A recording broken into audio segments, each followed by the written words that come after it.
Speaking to move the motion to delete section 8E of the draft constitution. Order. Which allows left unity to organise in Ireland.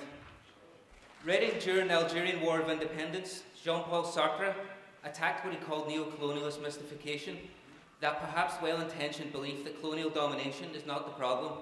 The problem is the bad colonialists who have treated the natives so terribly.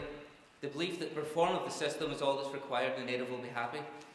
Dispelling that neo-colonialist mystification, he points out that the necessary changes can only be made by the Algerian people themselves. It's their business. They are not here to be saved by an enlightened European who believes that they know their best interests better than the natives themselves. Today, this same ideology, the arrogance of the former colonial powers, co-opts those well-meaning liberals into supporting imperial interventions throughout the world. It amounts to a modern version of the old colonialist civilising mission. So, when I read that Left Unity was planning on organising in Ireland, I had to wonder why. What would a radical anti-imperialist organisation want to reinforce a colonial relationship for? Is Left Unity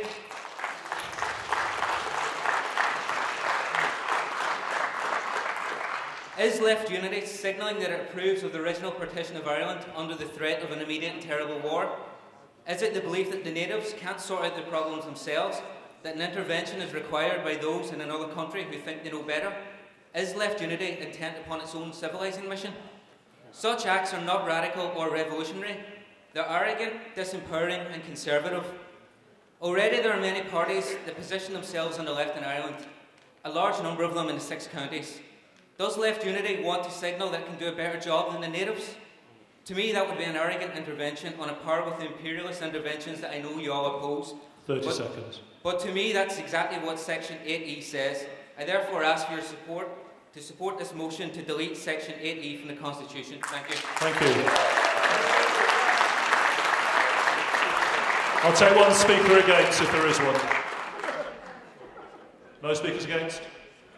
One speaker against. Quickly, please. Somebody speak against. Your 2 minutes.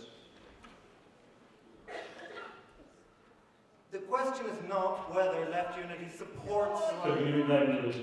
What? Your name, please. Oh, my name is Doyle. I'm here as an independent, just a private member of Left Unity.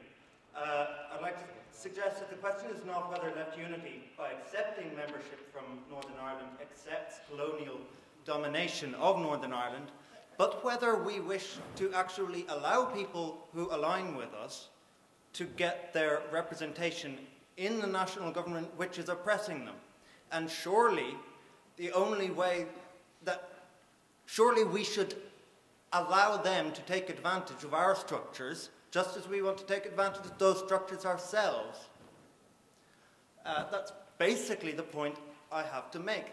If somebody wants to join the party, why should we not allow that? Surely that is an imperialist imposition of difference and a discrimination. Thank you very much. Right. I'm going to move to the vote on this amendment, which reads, delete section 8E, which is, if 50 individuals from Northern Ireland apply to join Left Unity, the National Committee will bring appropriate proposals for organisational and constitutional changes to annual conference. The amendment is to delete that section, okay? Can I see all those in favour? And those against? And abstentions? Sorry, can I ask you to show that vote again? Can I see all those in favour? Some of you got hands up still, you don't think you're doing it. And all those against? And abstentions? That motion is carried. Thank you very much. There's one last thing we need to do, and I thank you very much for your perseverance in this matter, and I apologise for any misleading that I might have done during the course of the afternoon. I'm actually surprised I'm still standing. We need to vote on this constitution that you've now amended in its finality. So can I see all those in favour of adopting this constitution? Point of order. Wigan want to speak. Wigan want to speak? I thought we asked for a meet. Okay. Wigan? They've come to speak. Okay, Wigan? Where's Wigan? Could you explain? They've come to speak. About what? Okay, so they haven't agreed to remit then, no? They haven't.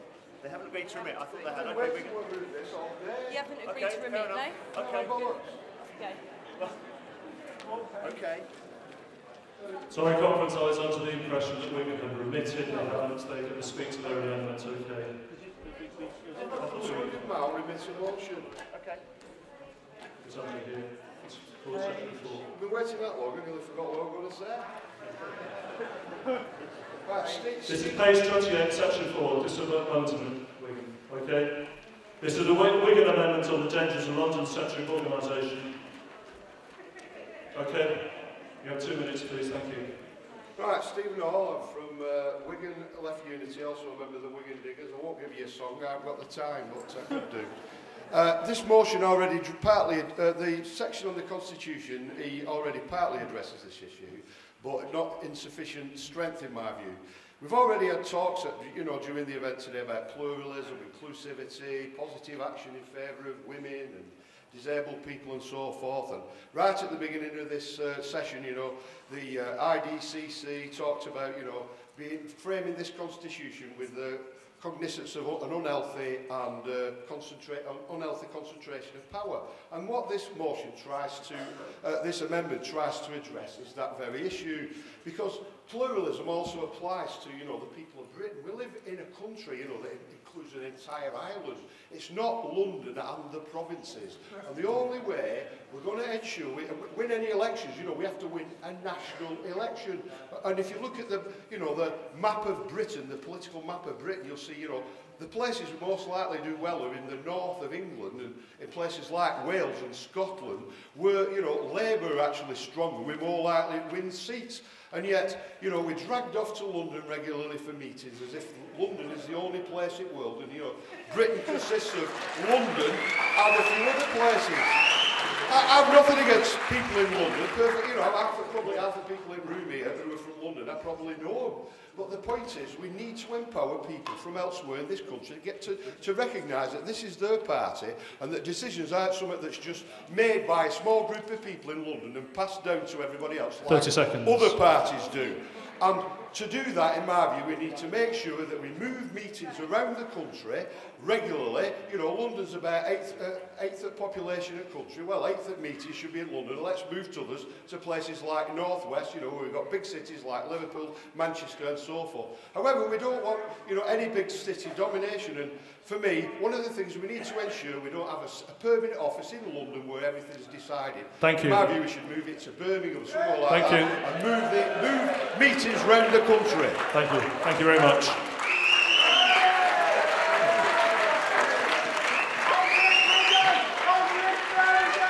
I'll give the IDCC the right to reply. As someone from Huddersfield, I totally agree with almost everything that's been said there. We need to get out of London sooner the better and get around the rest of the country. The only problem that we've got with this as a constitutional amendment is that it's too prescriptive about what's said. The Constitution as a set of rules, it isn't clear enough, and yet it's too prescriptive, if you see what I mean. Look at the words on the page, and you'll see what I mean. So I totally agree with everything the comrade just said there, but I just don't think that this amendment will hack it, basically. So. What? I agree. Richard? We'd like to ask whether Wigan would be prepared to remit so that we can look at the detail of this amendment, given that the organisation accepts in spirit. And I should say I come from Sheffield.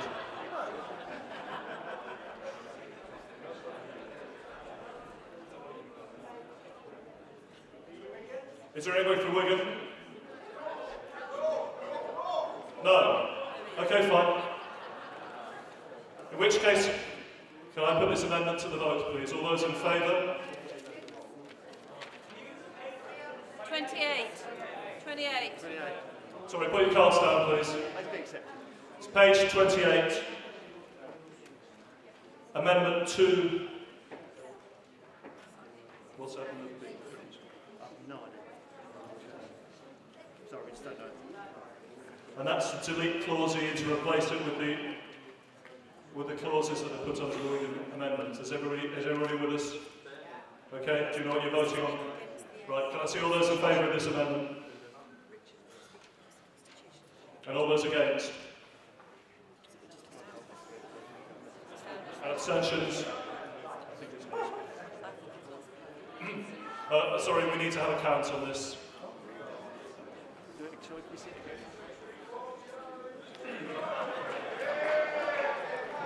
All those in favour, please show and keep their cards up. Tell us, be as swift as you can, please.